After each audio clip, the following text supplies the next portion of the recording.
Hello, OGers. I often get asked, what are some things I can do in my own kitchen at home to help prevent cross-contamination with gluten or of gluten?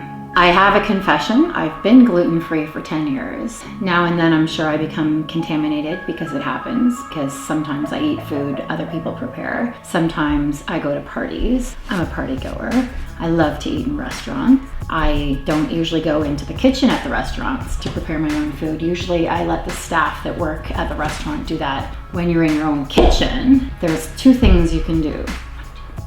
Really simple things that you can do to ensure that gluten doesn't get into your gluten-free meal or your off-gluten meal, as I like to call it. And I'm gonna start with the toaster.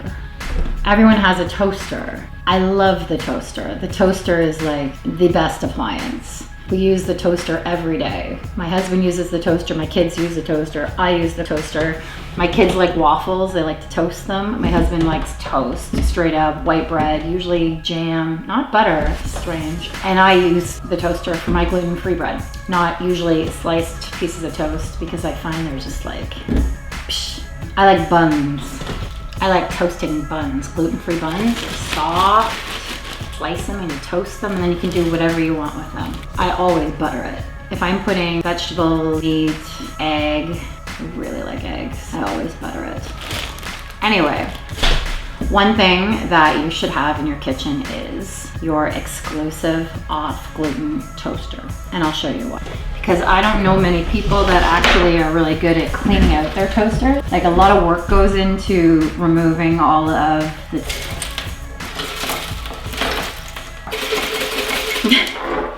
It's amazing how much of it is completely black and burned too, but that's because obviously it went to the part of the toaster where you don't go. You go there, you get burnt. I've been putting my precious gluten-free bread into that. I really don't know which bits are gluten-free and which are full of gluten. It's hard to tell. Really, I, for 10 years, should have had my own toaster. I didn't because I'm lazy and thrifty. Probably more thrifty than lazy. What I did yesterday was I went and got myself a new toaster, and it's the off-gluten toaster. Let me show it to you. First, we have to get off all of this naughty gluten. Zany, naughty gluten. Send it back to the shanty town where gluten's from. It's like it's my wedding day and I'm opening a wedding gift. Like, how often in your life do you buy a new toaster? Your first apartment, that one's fun. Or if you go away to school and you're on campus and you have a toaster in your room. New toaster. Does it really have to be that different? Oh yeah.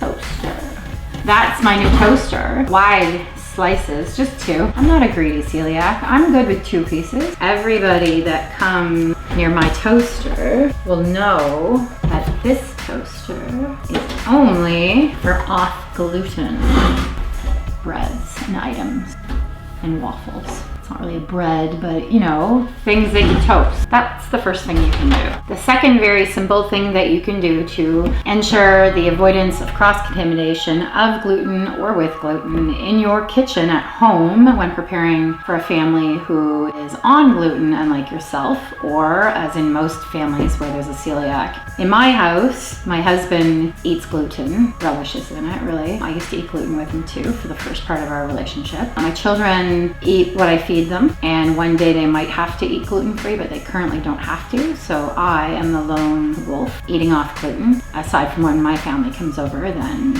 it's a genetic disease, so most of my family eat off gluten. One thing you can do, super simple, aside from the toaster, the second place that houses the most visible and obvious morsels of gluten, aka breadcrumbs, is the butter dish.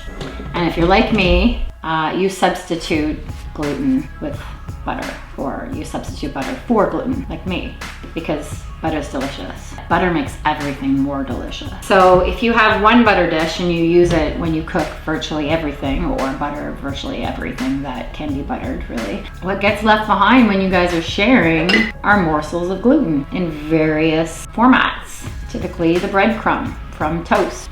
You just get a second butter dish. This is my new one, and I think it's actually really pretty and interesting. It's this like strange thing I've never experienced before. Maybe you know about it, but what they say is that this is the butter dish that's found in most European kitchens, and this vessel keeps butter fresh and spreadable without refrigeration, which is how I roll with my butter. And you put it in water because this is my butter dish. No one puts their knife in my butter dish. Nobody goes there except for me and my people off gluten. And all the other people that get to enjoy delicious pizza, cookie, pie, and phyllo pastry. Oh, so good. I haven't even had a pot pie in years. Somebody make me a pot pie. You guys can use this butter dish.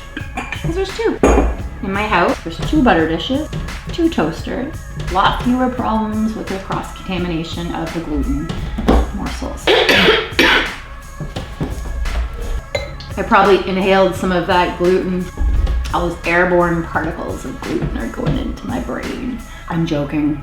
It's winter and it's cold and I'm talking, so I'm thirsty.